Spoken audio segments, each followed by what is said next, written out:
Neurotherapy training course में मैं अनूप कुमार प्रजापति आप सभी का हार्दिक स्वागत करता हूं। न्यूरोथेरेपी ट्रेनिंग कोर्स में मैं अभी का जो टॉपिक लेकर के आया हूं वो है एंडोक्राइन ग्लैंड से रिलेटेड बीमारियां। हाँ दोस्तों, अंतःस्रावी ग्रंथि से संबंधित बीमारियां यानी एंडोक्राइन ग्लैंड से रिलेटेड डिजीज, जो हमने पिछले वीडियो में पिछले टॉपिक में हमने देखे थे कि एंडोक्राइन ग्लैंड क्या है और उनके अंतर्गत कौन कौन से ग्लैंड्स आते हैं और उन ग्लैंड में कौन कौन से रिलेटेड बीमारी होते हैं, तो इनके बारे में जानकारी प्राप्त किए थे। तो हमने देखे थे कि पिछले टॉपिक में एंडोक्राइन ग्लैंड से संबंधित जो बीमारी है उनमें देखे थे कि पिट्यूटरी ग्लैंड के अंतर्गत जिजाइंटिज्म, इनके अलावा एक्रोमेगाली और साथ में ड्वार्फिज्म देखे थे। इनके अलावा एड्रिनल ग्लैंड के अंतर्गत कसिंग सिंड्रोम और एडिसन नामक बीमारी के बारे में जानकारी प्राप्त किए थे और उनके बारे में जो ट्रीटमेंट है वो भी आप लोगों को बताए गए थे। ठीक है, तो ये बीमारी क्या है, इनके कारण लक्षण क्या है और न्यूरोथेरेपी उपचार क्या है, ये आपको बताए गए थे पिछले टॉपिक में। ठीक है, इसी टॉपिक को आगे बढ़ाते हैं और अभी का जो टॉपिक है यही रहेगा, एंडोक्राइन ग्लैंड से रिलेटेड बीमारियां। ठीक है, तो आइए चलते हैं, टॉपिक को आगे बढ़ाते हैं भाग 2 के रूप में। ठीक है, तो दोस्तों अभी हम जो देखेंगे वो है थायराइड ग्लैंड से संबंधित बीमारियां। थायराइड ग्लैंड हमारे गले के एरिया में स्थित एक ग्लैंड होते हैं जो 2 भागों में बटा रहते हैं, एक राइट साइड और दूसरा लेफ्ट साइड। ठीक है, तो ये थायराइड ग्लैंड हमारे शरीर के लिए बहुत महत्वपूर्ण काम करते हैं, जो शरीर के चयापचय क्रिया को मेंटेन करने का काम करता है। शरीर को जब ऊर्जा की जरूरत पड़ता है तो हमको ऊर्जा प्रदान करने में भूमिका निभाते हैं। ऐसे कोलेस्ट्रॉल के मेटाबॉलिज्म को मेंटेन करते हैं, कई सारे कार्य थायराइड ग्लैंड के द्वारा हमारे शरीर के लिए किए जाते हैं। तो आइए जानते हैं कि थायराइड ग्लैंड से संबंधित जो बीमारियां है उनमें पहला बीमारी है हाइपोथायराइडिज्म। ठीक है, तो ये हाइपोथायराइडिज्म क्या है इनके बारे में आइए जानते हैं। थायराइड ग्लैंड से संबंधित बीमारी में पहला जो बीमारी है हाइपोथायराइडिज्म। दोस्तों ये जो हाइपोथायराइडिज्म जो होते हैं ना, थायराइड ग्लैंड के बारे में अभी आपको बताया था कि थायराइड ग्लैंड गले के क्षेत्र में स्थित एक एंडोक्राइन ग्लैंड होता है जो मुख्य रूप से T3 तथा T4 के साथ कैल्सिटोनिन हार्मोन बनाते हैं तथा रिलीज भी करते हैं। यदि ये थायराइड ग्लैंड कम काम करता है तब वह पर्याप्त मात्रा में हार्मोन नहीं बना पाते या कम बनाने के साथ साथ कम मात्रा में रिलीज करते हैं या कम मात्रा में हार्मोन निकलते हैं, तो उस स्थिति को ही हाइपोथायराइडिज्म कहते हैं। ठीक है, तो एंडोक्राइन कहाँ है, गले के क्षेत्र में स्थित है। ये जो मुख्य हार्मोन बनाते हैं इनमें T3, T4 और कैल्सिटोनिन नामक हार्मोन बनाते हैं। और जब थायराइड ग्लैंड कम काम करता है तो उनमें बनने वाले हार्मोन भी ठीक मात्रा में नहीं बनता या कम बनता है और कम निकलता है, तो ऐसे कंडीशन को ही हाइपोथायराइडिज्म कहते हैं। दोस्तों थायराइड ग्लैंड शरीर के सभी कोशिकाओं में चयापचय के लिए बहुत ही महत्वपूर्ण ग्लैंड होता है जिससे शरीर को ऊर्जा प्राप्त होता है।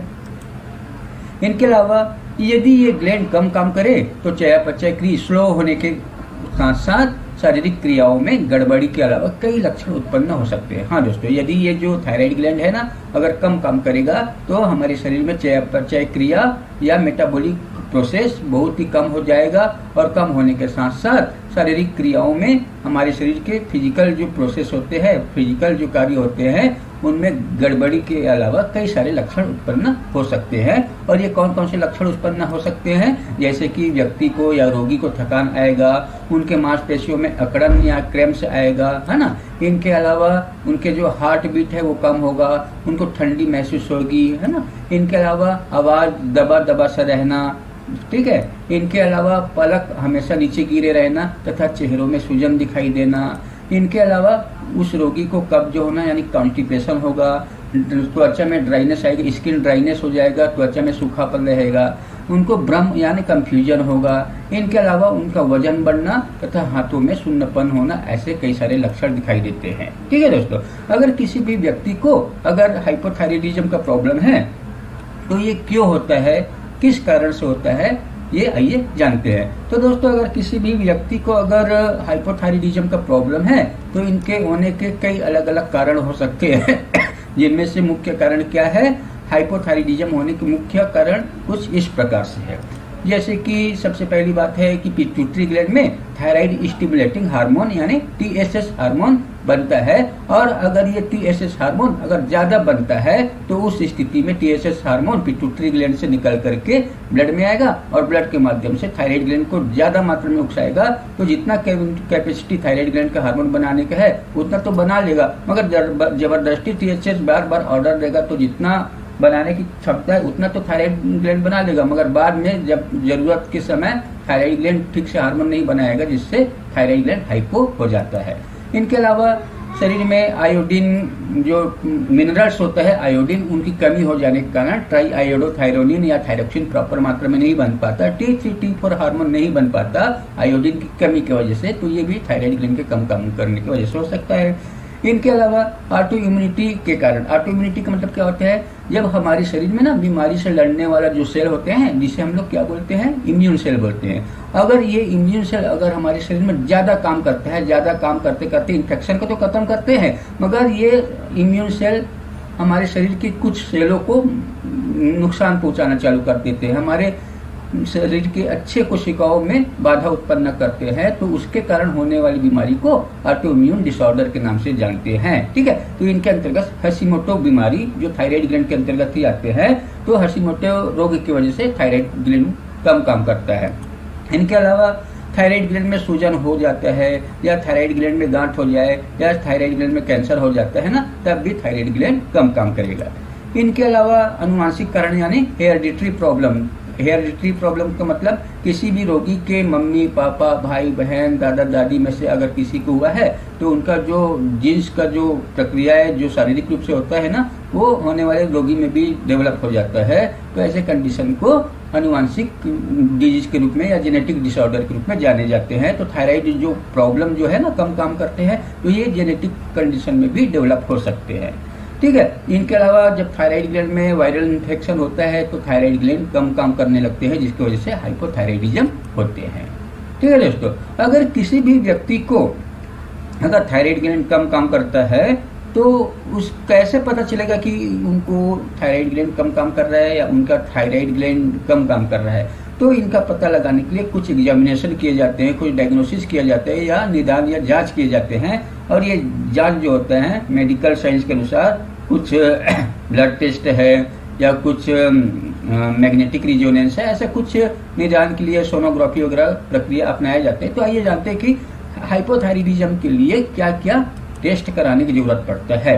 तो दोस्तों, हाइपोथायराइडिज्म के लक्षणों का अनुभव होने पर मुख्य रूप से इस प्रकार के टेस्ट किए जाते हैं, जैसे सबसे पहला है थायराइड फंक्शन टेस्ट। ठीक है, तो थायराइड फंक्शन टेस्ट एक प्रक्रिया होता है जो ब्लड के द्वारा थायराइड में बनने वाले हार्मोन की स्थिति का पता लगाया जाता है।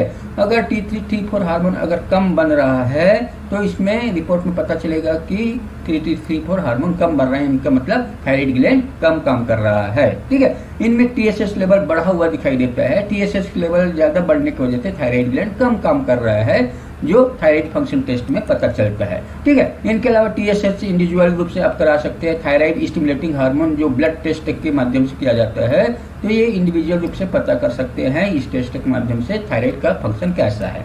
इनके अलावा CBC टेस्ट यानी कि कंप्लीट ब्लड टेस्ट के रूप में, कंप्लीट ब्लड सेल टेस्ट के रूप में आप शरीर में आई हुए इन्फेक्शन के बारे में पता लगा सकते हो, लिम्फोसाइट की स्थिति क्या है। ठीक है ना, इनके अलावा WBC RBC कंडीशन सब जानने के लिए CBC करा सकते हैं। इनके अलावा arterial blood gas, arterial blood gas का मतलब होता है ऑक्सीजन की कमी से चयापचय की कमी हो जाता है शरीर में, तो ऐसे कंडीशन को पता लगाने के लिए ही आर्टेरियल ब्लड गैस एनालिसिस किया जाता है, जिसमें ऑक्सीजन की उपस्थिति हमारे शरीर में कितना है इनकी जानकारी हमको मिलती है। इनके अलावा दोस्तों ECG के द्वारा इलेक्ट्रोकार्डियोग्राफ जो होता है वो हार्ट बीट को मापने के लिए टेस्ट किया जाता है, जिससे ये पता चलता है कि हार्ट का रिदम कैसा है। ठीक है, ये जानने के लिए ECG किया जाता है, क्योंकि हाइपोथायराइडिज्म की कंडीशन में हार्ट का फंक्शन भी डिस्टर्ब हो जाता है। ठीक है, तो इस प्रकार से आप थायराइड के लिए टेस्ट कर सकते हैं। इनके अलावा दोस्तों, अगर किसी भी रोगी को अगर थायराइड का प्रॉब्लम है या हाइपोथायराइडिज्म का प्रॉब्लम है या थायराइड ग्लैंड कम काम कर रहा है, तो ऐसे कंडीशन में हम रोगी को क्या ट्रीटमेंट देंगे। तो यहाँ पर आपको कारण के अनुसार आपको ट्रीटमेंट देना है।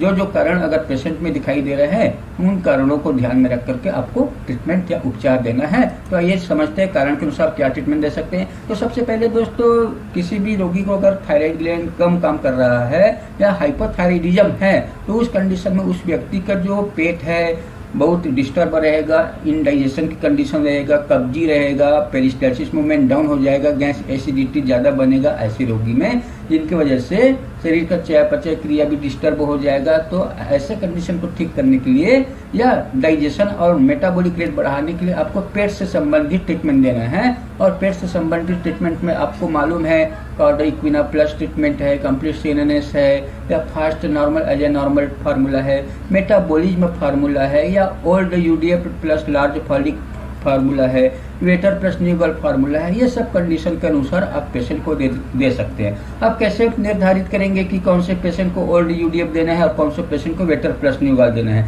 तो आपको मैं पहले भी बता चुका हूँ, जिस भी पेशेंट के डायग्नोस्टिक पॉइंट गैस ओनली और गैस आई में ज्यादा दर्द है तो ऐसे रोगी को ओल्ड यूडीएफ फार्मूला देना है, ठीक है। और जिन रोगी के गॉल ब्लेडर में ज्यादा दर्द है, गॉल ब्लेडर के एरिया में ज्यादा दर्द है और रोगी को खट्टी डकार भी आ रहा है, सीने में जलन भी है, तो ऐसे लोगों को वेटर प्लस न्यूगॉल देना है। ये आप लोग ध्यान देना, ठीक है। बाकी पेट सेट करने के लिए कई सारे फार्मूला है, आप समय समय पर डायग्नोस्टिक पॉइंट का दर्द चेक करके वो फार्मूला देना है, ठीक है। तो दोस्तों, इनके अलावा कारण के अनुसार जो हाइपोथायराइडिज्म के लिए जो ट्रीटमेंट है वो है ऑटो इम्यूनिटी को दबाने के लिए फार्मूला देना है। क्योंकि ऑटो इम्यूनिटी यानी हशीमोटो रोग की वजह से, हशीमोटो डिजीज की वजह से थायराइड ग्लैंड कम काम करता है।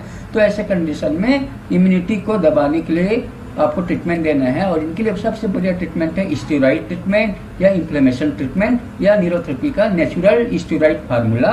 और ये नेचुरल स्टेरॉइड फार्मूला मेरे द्वारा बनाया गया है, आप यूज कर सकते हैं, जो ऑटोमेटिक को सप्रेस करने के लिए बढ़िया फार्मूला है, ठीक है। जिनका कोई साइड इफेक्ट नहीं है, शरीर का नेचुरल हार्मोन डेवलप के लिए ये फार्मूला अच्छा है।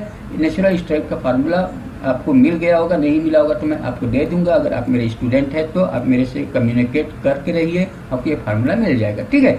इनके अलावा जो अगला फार्मूला है थायराइड ग्लैंड तथा थायराइड ग्लैंड बनने वाले हार्मोन को एक्टिव करने के लिए आपको ये फार्मूला देना है, जिनके अंतर्गत हाफ ओनली 40 सेकंड देना है, फिर 6 मेडुला देना है, फिर 4 थायराइड भी देना है और इनके साथ 4 थायराइड देना है। तो ये फार्मूला देने से आपका पिट्यूटरी ग्लैंड के साथ साथ पिनियल ग्लैंड है, हाइपोथैलेमस है और थायराइड ग्लैंड को एक्टिवेशन मिलेगा। यानी कि ये फार्मूला जो होता है ना, निगेटिव फीडबैक सिस्टम को ठीक करने के लिए दिया गया है। यानी कि थायराइड ग्लैंड के ऊपर जो ग्लैंड है उनका प्रॉपर काम करवाना, पिट्यूटरी ग्लैंड के ऊपर जो ग्लैंड है हाइपोथैलेमस उनको काम कराना, और हाइपोथैलेमस के ऊपर जो ग्लैंड बैठा है पिनियल ग्लैंड उनको भी ठीक करने के लिए ये फार्मूला काम आता है, ठीक है। तो आप ओनली 40 सेकंड पिनियल ग्लैंड के लिए, 6 मेडुला हाइपोथैलेमस के लिए, 4 थायराइड पी एंटीरियर पिट्यूटरी के लिए और 4 थायराइड ग्लैंड को उकसाने के लिए, ठीक है। इस प्रकार से थायराइड ग्लैंड और उनमें बनने वाले हार्मोन के एक्टिवेशन के लिए बढ़िया फार्मूला है।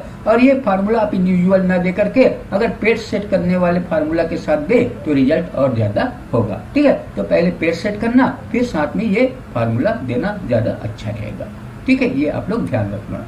इनके अलावा जब थायराइड ग्लैंड कम काम करता है या हाइपोथायराइडिज्म किसी भी रोगी को होता है ना, तो उस रोगी के शरीर का जो टेम्परेचर है ना वो लो हो जाता है, स्लो हो जाता है। यानी कि बॉडी टेम्परेचर लो हो जाता है। तो बॉडी टेम्परेचर को बढ़ाने के लिए या रेगुलेट करने के लिए, नियंत्रित करने के लिए या बनाए रखने के लिए आपको special treatment for body temperature देना है, जिनके अंतर्गत क्या फार्मूला है आप लोगों को मालूम है। 6 मेडुला है, 4 पैरा है, 7 लीवर है, 4 थायराइड पी और 4 थायराइड फार्मूला है जो बॉडी टेम्परेचर को मेंटेन करेगा, ठीक है। आपको समझ आ गया क्या क्या बताया था? 6 medulla, 4 para, 7 liver, 4 thyroid p और 4 थायराइड। ये फार्मूला देने से बॉडी टेम्परेचर रेगुलेट हो जाएगा आपके शरीर में, ठीक है। लो टेम्परेचर रेगुलेट हो जाएगा, ठीक है। तो इस प्रकार से आप थायराइड के रोगी को, हाइपोथायराइडिज्म के रोगी को आप ये फार्मूला देंगे तो रिजल्ट बहुत ही अच्छा आएगा, ठीक है। तो आप कारण को जानकर ही फार्मूला देना, बिना कारण जाने कोई भी ट्रीटमेंट का थप्पा लगा देंगे तो कोई मतलब नहीं है। आपको समय बर्बाद, पेशेंट का भी समय बर्बाद, पेशेंट का जो बेचारे लोग ले देकर के पैसा कमाते हैं उनकी बर्बादी, ठीक है, और आपके मेहनत की भी बर्बादी। तो इसलिए कभी भी किसी भी रोगी को अगर ट्रीटमेंट देना है तो बिना कारण जाने कोई भी ट्रीटमेंट थोपना ये जरूरी नहीं है। आप पता लगाइए कि कौन से कारण की वजह से बीमारी आया हुआ है। अगर समझ नहीं आ रहा है तो मेडिकल रिपोर्ट के माध्यम से पता लगाइए, नहीं तो डायग्नोस्टिक पॉइंट के आधार पर पता लगाइए, या कई सारे सिम्टम के आधार पर आप बीमारी का पता लगा सकते हैं, ठीक है। तो आप लोग ये ध्यान रखना। इनके बाद दोस्तों अगला जो बीमारी है थायराइड ग्लैंड से संबंधित बीमारी है, और थायराइड ग्लैंड से संबंधित बीमारी में है मैक्सीडीमा। ठीक है, तो मैक्सीडीमा जो है ये थायराइड ग्लैंड के कम काम करने की वजह से ही होता है या हाइपोथायराइडिज्म की वजह से ही ये मैक्सीडेमा नाम की बीमारी होता है। आइए इनके बारे में समझेंगे कि ये बीमारी क्या है, इनके क्या क्या कारण होते हैं, क्या क्या लक्षण होते हैं, इनको ठीक करने के लिए क्या उपचार देना है, आइए समझते हैं। दोस्तों मैक्सीडेमा जिसे हम लोग सीवियर हाइपोथायराइडिज्म के नाम से जानते हैं, ठीक है, तो सीवियर हाइपोथायराइडिज्म का एक रूप है मैक्सीडेमा। तो इनके बारे में आइए समझते हैं। दोस्तों जब थायराइड ग्लैंड कम काम करता है तब वह पर्याप्त मात्रा में हार्मोन नहीं बना पाते या कम बनाने के साथ साथ कम मात्रा में हार्मोन रिलीज करते हैं। उस स्थिति को हाइपोथायराइडिज्म कहते हैं। ठीक है, ये आपको पता चल गया है कि थायराइड ग्लैंड जब कम काम करता है तब वो पर्याप्त मात्रा में हार्मोन नहीं बना पाते या कम मात्रा में हार्मोन बनाने के साथ साथ वो कम मात्रा में हार्मोन रिलीज भी करते हैं, कम मात्रा में हार्मोन निकालते हैं, तो उस स्थिति को हाइपोथायराइडिज्म कहते हैं। ठीक है, जब ये हाइपोथायराइडिज्म की समस्या बहुत ही क्रिटिकल या लाइलाज हो जाते हैं, जिनका इलाज नहीं हो पाता थायराइडिज्म हाइपोथायराइडिज्म का, तब उस अवस्था में त्वचा यानी स्किन के कई अलग अलग भागों में पफीनेस तथा सूजन एडिमा हो जाते हैं, तो उस स्थिति को ही मैक्सीडेमा कहते हैं। यानी कि स्किन जो होते हैं ना, इनमें पानी से भरा भरा एक उभार जैसा आ जाते हैं, ये पफीनेस आ जाते हैं, या स्किन में सूजन आ जाते हैं पानी से भरा हुआ, तो ऐसे कंडीशन को ही हम लोग क्या कहते हैं, मैक्सीडेमा कहते हैं, जो हाइपोथायराइडिज्म की वजह से होता है। ये आप लोग ध्यान देना। ठीक है, इनके अलावा दोस्तों मैक्सीडेमा जब किसी को होता है तो उनके होने के कई कारण हो सकते हैं। तो आइए समझते हैं कि मैक्सीडेमा के क्या क्या कारण है। तो दोस्तों अगर किसी भी रोगी को मैक्सीडेमा हुआ है तो उनको क्या क्या कारण हो सकते हैं मैक्सीडेमा होने के। तो आपको मालूम है कि जो थायराइड ग्लैंड कम काम करता है या हाइपोथायराइडिज्म जो होते हैं ना, वो जो कारण है वो तो है ही, इनके अलावा और क्या कारण है इनके बारे में आइए समझते हैं। तो दोस्तों मैक्सीडेमा के जो कारण है, शुरू में थायराइड ग्लैंड में ग्लैंड्यूलर इन्फ्लेमेशन होता है, जिन्हें थायराइडाइटिस कहते हैं। यानी कि थायराइड ग्लैंड में इन्फ्लेमेशन हो जाते हैं, सूजन हो जाते हैं ना, जिसे ही हम लोग थायराइड का सूजन कहते हैं या थायराइडाइटिस कहते हैं। ठीक है, तो थायराइड ग्लैंड में सूजन होने की वजह से भी मैक्सीडेमा होते हैं, जिनकी वजह से थायराइड ग्लैंड पर्याप्त मात्रा में हार्मोन नहीं बना पाता और नहीं निकाल पाता है। पहला कारण यह है।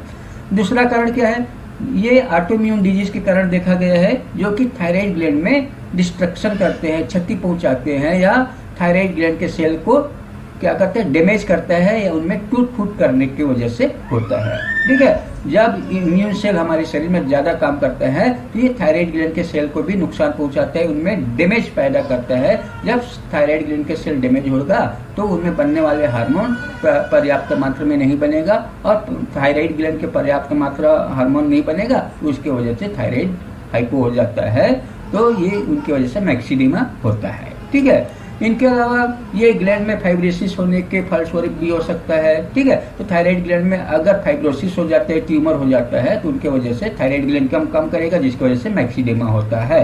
ठीक है, तो हाइपोथायराइडिज्म के कारण बच्चों में क्रिटिनिज्म बीमारी होता है तथा जवानों में या एडल्ट में मैक्सीडेमा नामक बीमारी होता है। तो मैक्सीडेमा यंग लोगों के लिए नामकरण है, और यदि यही मैक्सीडेमा बच्चे में हो तो इसे हम लोग क्रिटिनिज्म के नाम से जानते हैं ना। कारण और बीमारी दोनों सेम है, बस नाम में ही अंतर है पहचान के लिए। ठीक है, तो ये आप लोग ध्यान देना। इनके अलावा दोस्तों थायराइड हार्मोन शरीर के कई विभिन्न अंगों या भागों जैसे ब्रेन, हार्ट, स्किन, इंटेस्टाइन तथा हर एक कोशिकाओं में चयापचय के कार्यों को नियंत्रित करने का काम करता है। ठीक है, यदि हाइपोथायराइडिज्म के कारण थायराइड हार्मोन ठीक से न बने तो इन सभी अंगों के कार्य में कमी होने से व्यक्ति कोमा में भी जा सकता है, जिसे हम लोग मैक्सीडेमा कोमा कहते हैं। ठीक है, तो मैक्सीडेमा कोमा किसकी वजह से हो सकते हैं, अगर हाइपोथायराइडिज्म की वजह से शरीर में बहुत सारे ऑर्गन्स होते हैं, ब्रेन, हार्ट, स्किन, इंटेस्टाइन तथा शरीर के जितना भी सेल है उनमें मेटाबॉलिक क्रिया एकदम क्या हो जाएगा, कम हो जाएगा, जिसकी वजह से व्यक्ति कोमा में भी जा सकते हैं। जब मेटाबॉलिक रेट डाउन होगा तो जो एनर्जी बनना चाहिए वो नहीं बनेगा, एनर्जी की कमी की वजह से, ऊर्जा की कमी की वजह से व्यक्ति में ताकत नहीं आएगा, कमजोरी रहेगा, और कमजोरी इतना ज्यादा रहेगा कि व्यक्ति कोमा में भी जा सकता है, जिसे हम लोग मैक्सीडेमा कोमा के नाम से जानते हैं। यदि किसी भी व्यक्ति में हाइपोथायराइडिज्म के साथ कुछ इस प्रकार के संभावनाएं दिखाई दे तो ये मैक्सिडेमा कोमा होने की गंभीरता को बढ़ा सकते हैं। और ये कौन से प्रकार के संभावनाएं हैं आइए समझते हैं। तो दोस्तों सबसे पहले किसी व्यक्ति को हाइपोथायराइडिज्म के साथ साथ निमोनिया हो तो ये गंभीरता को बढ़ा सकते हैं, क्योंकि ये लंग्स को इफेक्ट करता है। इनके अलावा यूरिनरी ट्रैक्ट यानी मूत्र पथ के संक्रमण या फ्लू जैसे संक्रमण हो तो भी ये मैक्सिडेमा की कंडीशन को बढ़ा देते हैं।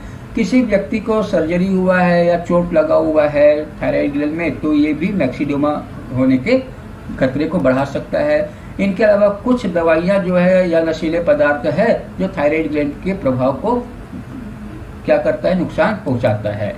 इनके अलावा कुछ गंभीर प्रकार के जलन है, बर्निंग सेंसेशन है, हाइपोग्लाइसीमिया है, यानी कि ब्लड में शुगर की कमी हो जाते हैं। तो ऐसे कंडीशन में शरीर को पर्याप्त एनर्जी के लिए जो ग्लूकोज चाहिए वो नहीं मिलने से शरीर में कमजोरी आ जाएगा ऊर्जा की कमी के कारण, ठीक है, जिसकी वजह से व्यक्ति मैक्सिडेमा कोमा में जा सकता है। इनके अलावा गैस्ट्रोइंटेस्टाइनल ब्लीडिंग के होने के कारण अगर पेट और अतिरिक्त से ज्यादा मात्रा में ब्लीडिंग हो तो ब्लीडिंग की वजह से क्या हो सकता है, सेप्सिस हो सकता है, अंदर में इन्फेक्शन फैल सकता है और कई सारे मिनरल्स या विटामिन की कमी के कारण शरीर में कमजोरी आ सकते हैं, ठीक है। इनके अलावा दोस्तों ठंडे मौसम या हाइपोथर्मिया के संपर्क में आने की वजह से व्यक्ति को हाइपोथायराइडिज्म के साथ साथ मैक्सिडेमा बढ़ने के चांस बढ़ जाते हैं।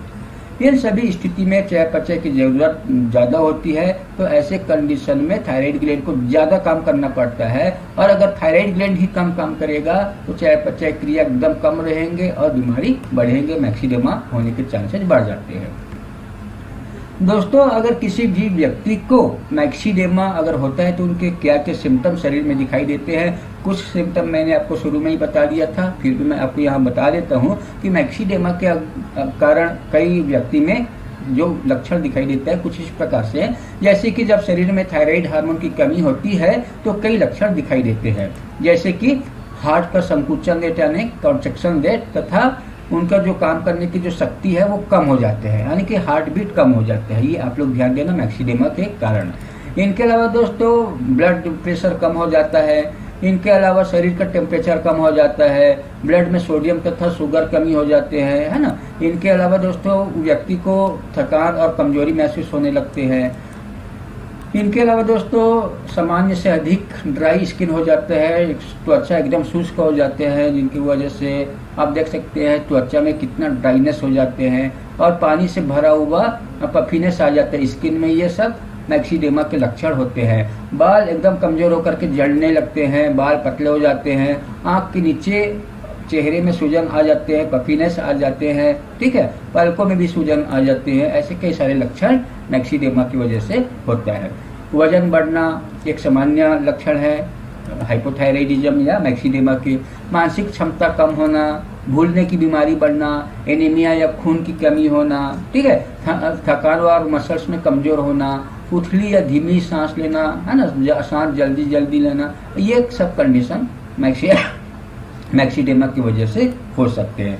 इनके अलावा जो व्यक्ति जिनको हाइपोथायराइडिज्म है या मैक्सिडेमा है, ऐसे व्यक्ति ज़्यादा देर तक सोते रहते हैं। कम से कम ये 6 से 8 घंटा सोने के बजाय वो कम से कम 14 से 16 घंटे तक सोते रहते हैं। इनके अलावा लेडीज़ों में मेंसेस इरेगुलर हो जाते हैं, मेंसेस समय से जल्दी आ जाते हैं और ज़्यादा दिन तक मेंसेस आते हैं, ठीक है, ये आप लोग ध्यान देना। इनके अलावा जिनको हाइपोथायराइडिज्म का प्रॉब्लम है, ऐसे लोगों में ज़्यादातर सीवियर कब्जी रहते हैं, है ना, सीवियर कब्जी रहते हैं, मोशन ठीक से पास नहीं हो पाता, गैस एसिडिटी ज़्यादा बनता है। इनके अलावा कुछ संक्रमण या बीमारी को बढ़ाने का काम करते हैं, ठीक है। तो इस प्रकार से हाइपोथायराइडिज्म के लक्षण होते हैं, मैक्सिडेमा के लक्षण होते हैं और खासकर पल्स रेट प्रति मिनट 60 बीट से नीचे होते हैं। जब हार्ट बीट कम रहेगा तो पल्स रेट भी डाउन हो जाएगा, जो 60 से नीचे रहता है मैक्सिडेमा के कंडीशन में, मैक्सिडेमा के कंडीशन में, ठीक है दोस्तों अगर किसी भी व्यक्ति को हाइपोथायराइडिज्म का प्रॉब्लम है तो कैसे पता करें कि उस व्यक्ति को सीवियर हाइपोथायराइडिज्म है और साथ में मैक्सिडेमा कंडीशन है। तो अगर किसी भी व्यक्ति को मैक्सिडेमा है तो उनका निदान या जांच या एग्जामिनेशन क्या क्या करना है, इनके बारे में आइए जानते हैं। दोस्तों मैक्सिडेमा के लक्षणों का अनुभव होने पर मुख्य रूप से इस प्रकार के टेस्ट किए जाते हैं, जैसे कि TSH यानी थायराइड स्टिमुलेटिंग हार्मोन, है ना, ये ब्लड के माध्यम से टेस्ट किए जाते हैं। इनके अलावा CBC टेस्ट करना है, ब्लड में जरूरी जो मिनरल्स है उनके जानकारी के लिए। इनके अलावा कार्टिसोल नामक स्टेरॉइड का पता लगाना है। यदि स्टेरॉइड अगर कार्टिसोल कम है तो स्टेरॉइड की कमी से ऑटोइम्यूनिटी होने के सूचक होता है। ठीक है, कार्टिसोल का नॉर्मल अवस्था में होना जरूरी है। अगर कार्टिसोल कम है शरीर में तो समझ जाना कि ऑटोइम्यूनिटी होने के इंडिकेशन है, क्योंकि कार्टिसोल इम्यून सिस्टम को, इम्यून ऑर्गन को सप्रेस करने का काम करता है। इनके अलावा आर्टेरियल ब्लड गैस जो ऑक्सीजन की कमी से चयापचय की कमी होने की इंडिकेशन को दर्शाते हैं या बताते हैं। ECG जो हार्ट बीट के लिए चेक किया जाता है, हार्ट की स्थिति को जानने के लिए चेक किया जाता है। तो इस प्रकार से टेस्ट आप मैक्सीडेमा के रोगी को आप करा सकते हैं। अगर कोई पहले से रिपोर्ट कराया हुआ है तो ये सब जांच करने के बाद आप पता लगा सकते हो कि किन कारणों से ये मैक्सीडेमा हुआ है रोगी को, या सीवियर हाइपोथायराइडिज्म हुआ है रोगी को। दोस्तों, अगर किसी भी रोगी को अगर हाइपोथायराइडिज्म की प्रॉब्लम है या सीवियर हाइपोथायराइडिज्म की प्रॉब्लम है और ज़्यादा सीवियर हाइपोथायराइडिज्म जिनका इलाज संभव नहीं हो पा रहा है या इलाज हो गया है, तो ऐसे कंडीशन को मैक्सीडेमा के नाम से जानते हैं। तो ये मैक्सीडेमा के लिए हम क्या उपचार देंगे, तो आइए समझते हैं कि कारण के अनुसार उपचार देना है। तो सबसे पहले किसी भी बीमारी का कारण जानना है और कारण जान करके उससे रिलेटेड आपको उपचार करना है। तो मैक्सीडेमा के लिए जो उपचार देना है उनमें सबसे पहले आपको पेट और चयापचय रेट बढ़ाना है ना, एब्डोमेन और मेटाबॉलिक रेट बढ़ाना है। तो उसके लिए आपको पेट से संबंधित फार्मूला देना, जिनके अंतर्गत कार्डियो इक्विना प्लस है, कंप्लीट CNNH है। इनके अलावा नॉर्मल एज ए नॉर्मल है, फास्ट एज ए नॉर्मल है, या मेटाबॉलिक ट्रीटमेंट है, मेटाबॉलिज्म ट्रीटमेंट है, या ओल्ड UDF ट्रीटमेंट है, या बेटा प्लस न्यूगार्ड फार्मूला है। तो ये सब फार्मूला आप रोगी को कंडीशन के अनुसार देना। इनके अलावा अगर रोगी को ऑटोइम्यूनिटी का प्रॉब्लम है तो उनको दबाने के लिए आप नेचुरल स्टेरॉइड या इन्फ्लेमेशन ट्रीटमेंट देना, या कॉर्टिसोल की मात्रा ज़्यादा देना। कॉर्टिसोल के लिए हम लोग 6 ADR देते हैं, आप लोग को मालूम होगा। ठीक है, ये आप लोग ध्यान रखना। इनके लिए थायराइड ग्लैंड तथा हार्मोन के एक्टिवेशन के लिए आपको half fully 40 second 6 medulla for thyroid p और फॉर थायराइड फार्मूला देना है। इनके अलावा रोगी को बॉडी टेम्परेचर कम रहते हैं तो बॉडी टेम्परेचर को मेंटेन करने के लिए बॉडी टेम्परेचर वाला फार्मूला देना, जो मैंने आपको पिछले डिजीज में आपको बताया था फार्मूला। ये आप वही फार्मूला अप्लाई कर सकते हैं इस बीमारी में भी। ठीक है, तो आपको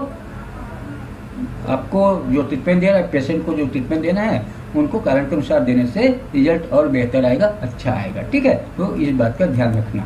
इनके बाद दोस्तों अगला जो वीडियो जो है अगला जो टॉपिक है वो इस प्रकार है। अगला जो टॉपिक है थायराइड ग्लैंड से संबंधित बीमारी, और थायराइड ग्लैंड से संबंधित बीमारी के अंतर्गत जो है वो है गोइटर यानी घेंघा रोग। ठीक है दोस्तों, ये जो थायराइड ग्लैंड से संबंधित बीमारी के अंतर्गत अभी आपको हाइपोथायराइडिज्म, ठीक है, या मैक्सीडेमा नाम की बीमारी के बारे में जानकारी प्राप्त हुई है। अब इसके बाद जो बीमारी है वो है गोइटर यानी घेंघा रोग, जो थायराइड ग्लैंड से संबंधित बीमारी है। और ये घेंघा रोग या गोइटर क्या होता है आप लोगों को मालूम होगा, आप लोग पहले भी देखे होंगे, कई सारे पेशेंट या नाम भी सुने होंगे। इसमें क्या होता है, जो थायराइड ग्लैंड है ना वो एबनॉर्मल हो जाता है, एबनॉर्मल होकर के अपने आकार में बढ़ जाता है। तो इस कंडीशन को हम लोग क्या बोलते हैं, एनलार्जमेंट ऑफ थायराइड ग्लैंड, है ना, या एनलार्ज थायराइड ग्लैंड के नाम से भी जानते हैं। जब थायराइड ग्लैंड अपने नॉर्मल साइज से अगर कहीं बड़ा हो जाता है तो उनको हम लोग गोइटर या घेंघा रोग या एनलार्ज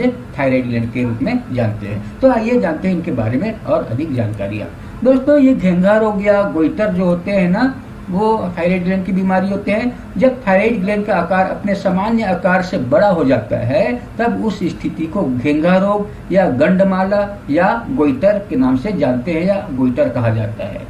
गोइटर या घेंघा रोग को इनलार्जमेंट ऑफ थायराइड ग्लैंड भी कहा जाता है। ठीक है, इनलार्जमेंट ऑफ थायराइड ग्लैंड इसलिए कहते हैं क्योंकि थायराइड ग्लैंड अपने सामान्य आकार से बड़ा हो जाते हैं, तो उसको हम लोग इनलार्जमेंट ऑफ थायराइड ग्लैंड कहते हैं।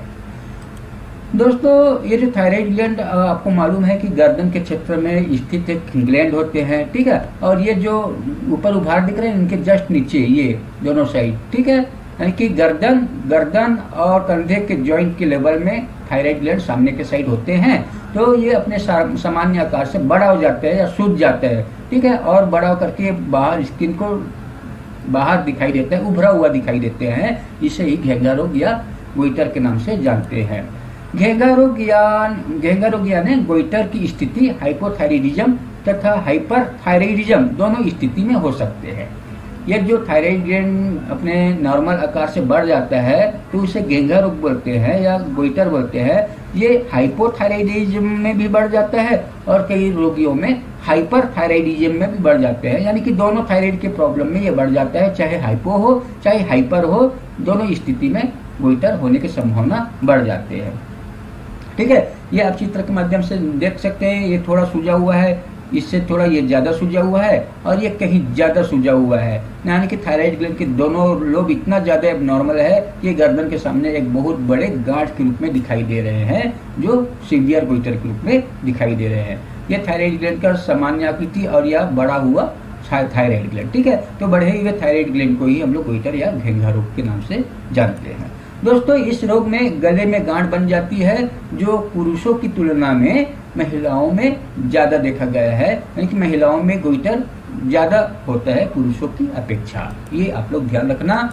इनके अलावा दोस्तों, थायराइड ग्लैंड के जो प्रॉब्लम है गोइटर या घेंघा रोग, ये दो प्रकार के होते हैं। कितने प्रकार के होते हैं? दो प्रकार के होते हैं। एक तो है टॉक्सिक गोइटर, जिसे हम लोग गोइटर इन हाइपरथायराइडिज्म के नाम से जानते हैं, ठीक है। तो जब थायराइड ग्लैंड ज्यादा काम करता है तो थायराइड ग्लैंड के ज्यादा काम करने की स्थिति को हाइपरथायराइडिज्म कहते हैं, और हाइपरथायराइडिज्म के कारण होने वाले गोइटर को हम लोग टॉक्सिक गोइटर भी बोलते हैं। क्या बोलते हैं? टॉक्सिक गोइटर, ठीक है। और दूसरा जो प्रकार का जो गोइटर है वो है नॉन टॉक्सिक गोइटर, यानी कि ये जो गोइटर होता है ना हाइपोथायराइडिज्म के स्थिति में होता है, यानी कि जब थायराइड ग्लैंड कम काम करता है तो उस कंडीशन में होने वाले जो गोइटर या घेंघा रोग है उनको नॉन टॉक्सिक गोइटर के नाम से जानते हैं, ठीक है। तो हाइपर में ज्यादा काम करता है थायराइड ग्लैंड, तो उनके वजह से टॉक्सिक गोइटर होता है, और हाइपोथायराइडिज्म में थायराइड ग्लैंड कम काम करता है तो उनसे होने वाले गोइटर को नॉन टॉक्सिक गोइटर कहते हैं। ये आप लोग ध्यान रखिएगा। तो ये समझते हैं कि टॉक्सिक गोइटर क्यों होता है, क्या है।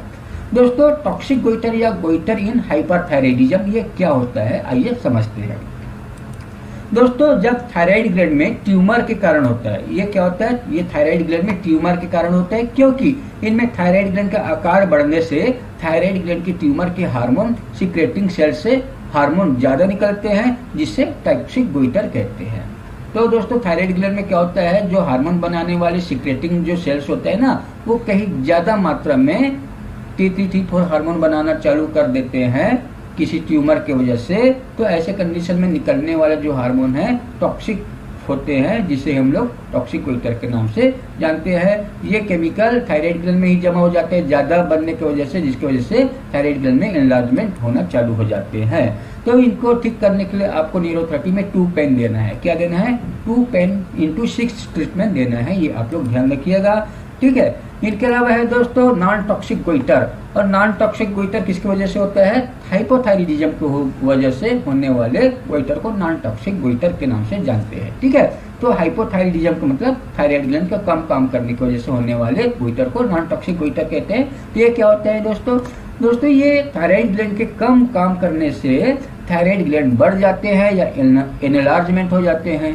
ग्लैंड के बढ़ जाने से हार्मोन का सिक्रेशन कम हो जाता है, जिसे नॉन टॉक्सिक गोइटर के नाम से जानते हैं। ये आयोडीन की कमी के कारण, जिससे थायराइड ग्लैंड के सेल्स में एक्यूमुलेशन होने से आकार बढ़ जाते हैं, ठीक है।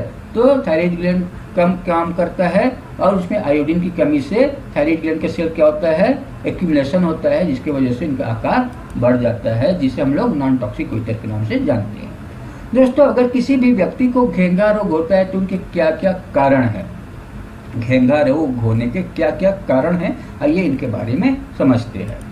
दोस्तों, घेंघा रोग होने के कई कारण हो सकते हैं, जिनमें सबसे पहले ही है आयोडीन की कमी के कारण, ठीक है। तो भोजन में आयोडीन की कमी के कारण घेंघा रोग या गोइटर होता है। यदि भोजन में आयोडीन युक्त नमक का प्रयोग न किया जाए तो व्यक्ति को यह रोग हो सकता है। आप लोगों को मालूम है, इसलिए आजकल बड़े स्तर पर प्रचार किया जाता है आयोडीन वाला नमक, आयोडीन नमक, है ना। तो आप जब भी दुकान में जाएंगे सब में लिखा रहता है आयोडाइड सॉल्ट, ठीक है। तो आप लोग ध्यान देना कि ये आयोडीन नमक हमारे थायराइड ग्लैंड के लिए बहुत ही महत्वपूर्ण मिनरल्स होते हैं। इनके अलावा दोस्तों ग्रेव्स डिजीज के कारण, ग्रेव्स डिजीज कब होते हैं? यह स्थिति तब होती है जब थायराइड ग्रंथि सामान्य से अधिक थायराइड हार्मोन का उत्पादन करती है। इसे हाइपरथायराइडिज्म के रूप में जाना जाता है।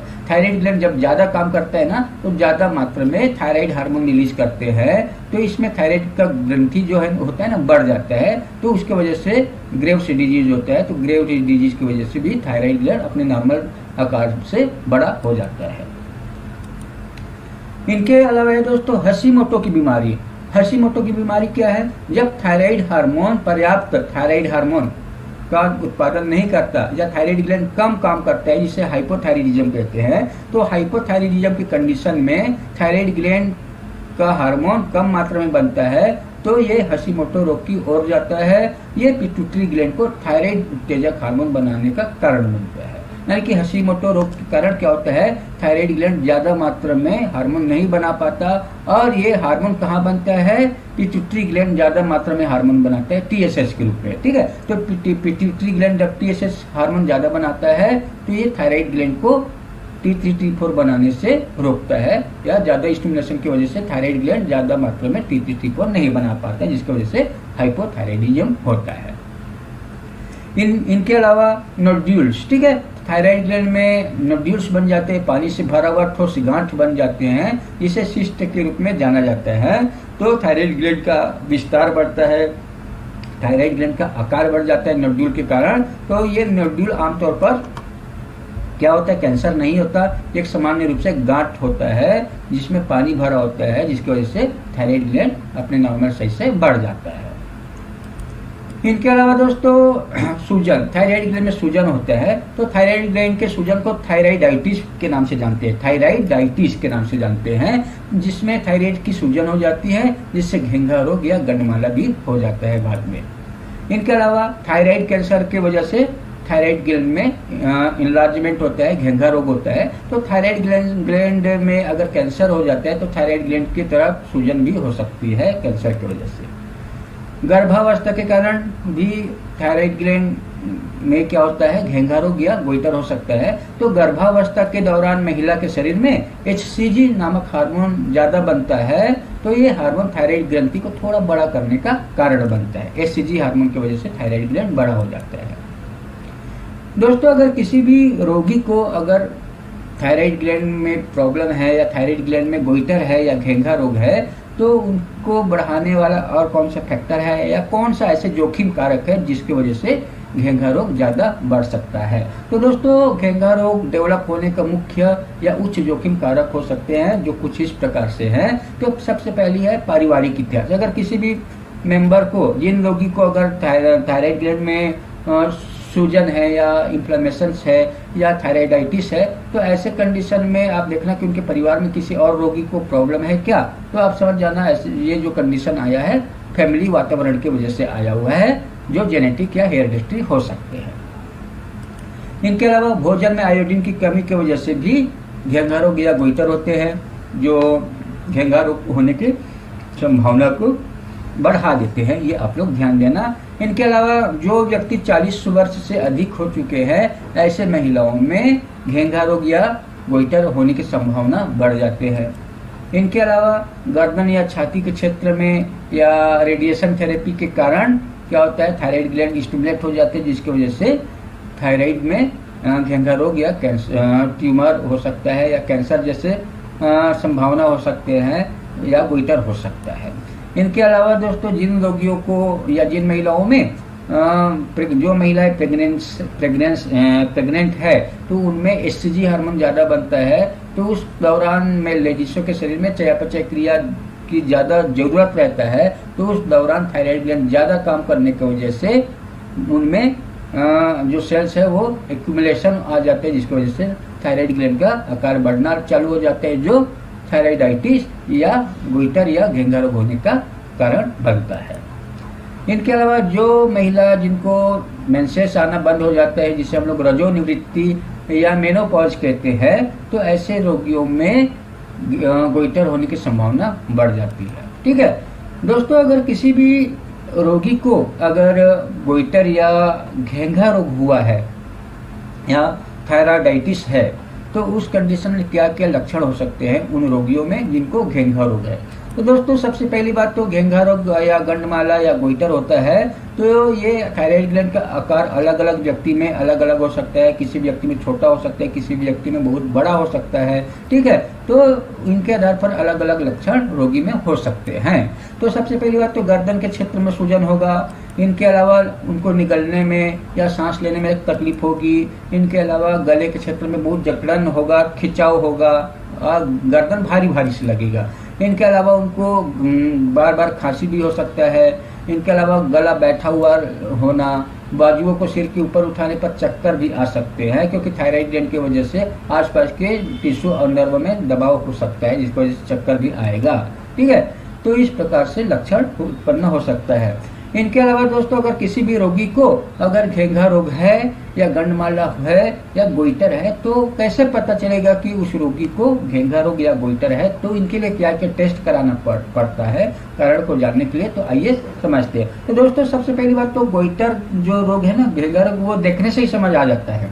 किसी भी व्यक्ति को आप जब देखेंगे ना तो गले के सामने बहुत उभरा हुआ रहता है, सूजा हुआ रहता है और इसमें कुछ ऐसा होता है जिसमें ऐसा लगता है कि कोई गांठ बन गया हो, इस प्रकार से दिखाई देता है उभरा हुआ। तो ये घेंघा रोग या गोइटर होता है जो थायराइडाइटिस के रूप में भी होता है। तो दोस्तों सबसे पहली बात घेंघा रोग का पता लगाने के लिए फिजिकल एग्जामिनेशन करना पड़ता है।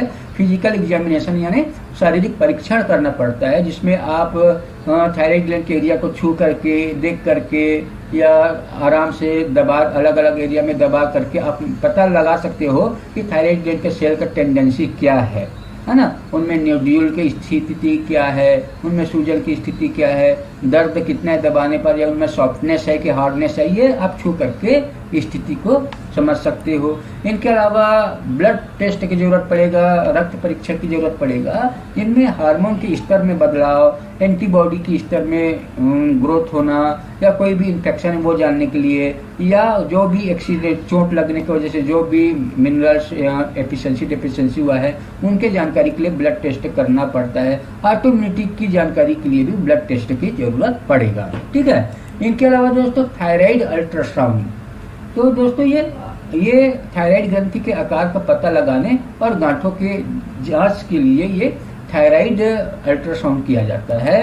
इनके अलावा थायराइड स्कैन में क्या क्या आएगा दोस्तों, ये एक इमेजिंग टेस्ट होता है जो थायराइड ग्रंथि के कार्य और आकार के बारे में जानकारी देने में मदद करता है।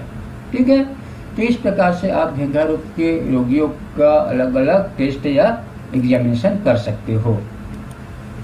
और इनमें सबसे बड़ी बात है दोस्तों, अगर किसी भी व्यक्ति को घेंघा रोग है तो आप उस व्यक्ति के गले के एरियाज का सीटी स्कैन या कंप्यूटरीकृत टोमोग्राफी स्कैन या एमआरआई यानी मैग्नेटिक रिजोनेंस इमेजिंग आप स्कैन कर सकते हैं। ये इमेजिंग बहुत ही सरल होता है थायराइड ग्लैंड के बारे में पता लगाने के लिए, और ये इमेजिंग परीक्षण होते हैं जब गोइटर या गंडमाला या घेंघा रोग होता है या थायराइड ग्लैंड बहुत बड़े मात्रा में बढ़ जाते हैं और छाती के क्षेत्र में फैल जाते हैं, तो वे गोइटर या गंडमाला के आकार को और उनके फैलाव को मापने में मदद करता है। ठीक है, उनके अंदर जो सेल का डेवलपमेंट है उनके बारे में ये जानकारी प्राप्त करने के लिए बहुत ही आसान और सबसे सहज आजकल स्कैन के रूप में यूज किया जाता है। और सबसे बड़ी बात है दोस्तों, अगर किसी भी व्यक्ति को अगर घेंघा रोग या गोइटर है तो आजकल एक धारणा बना हुआ है कि कहीं कैंसर ना हो जाए। ठीक है, कहीं कैंसर ना हो ये पता करने के लिए बायोप्सी टेस्ट किया जाता है कैंसर आदि सेल का पता लगाने के लिए। तो अगर थायराइड ग्लैंड का आकार सामान्य से अधिक बड़ा हो गया है तो जरूरी नहीं है कि ये सिर्फ सूजन ही हो, ये गांठ ही हो, जरूरी नहीं है, ये कैंसरस भी हो सकता है। इसलिए संभावना को दूर करने के लिए बायोप्सी टेस्ट किया जाता है। और ये थायराइड ग्लैंड जो होता है बढ़ा हुआ ग्लैंड है गोइटर के रूप में, तो उनमें क्या किया जाता है, थायराइड ग्लैंड के कुछ सेल निकाल करके उनको आगे लैब में भेज दिया जाता है टेस्ट के लिए, ताकि वो कैंसर है कि नॉन कैंसर पता लगाने के लिए। ठीक है, ये बहुत ही अनिवार्य टेस्ट होता है। दोस्तों अगर किसी भी रोगी को अगर घेंघा रोग हुआ है तो उसके लिए हम लोग न्यूरोथेरेपी में क्या क्या ट्रीटमेंट देंगे, घेंघा रोग की स्थिति में हम लोग मरीजों को क्या क्या ट्रीटमेंट देंगे, इनके बारे में आइए जानते हैं।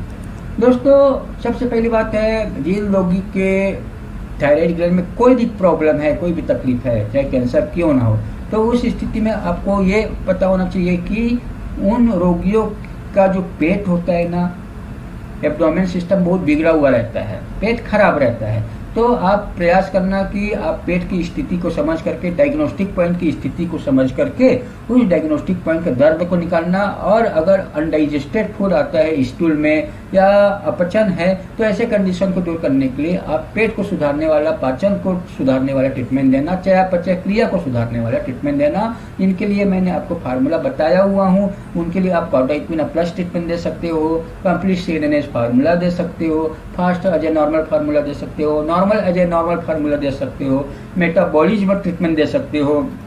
इनके अलावा ओल्ड यूडीएफ और लार्ज फॉलिक ट्रीटमेंट दे सकते हो, वेटर प्लस न्यू गॉल फार्मूला दे सकते हो। ठीक है, पेट को सुधारने के लिए कितने सारा फार्मूला है, आप कंडीशन के अनुसार देना।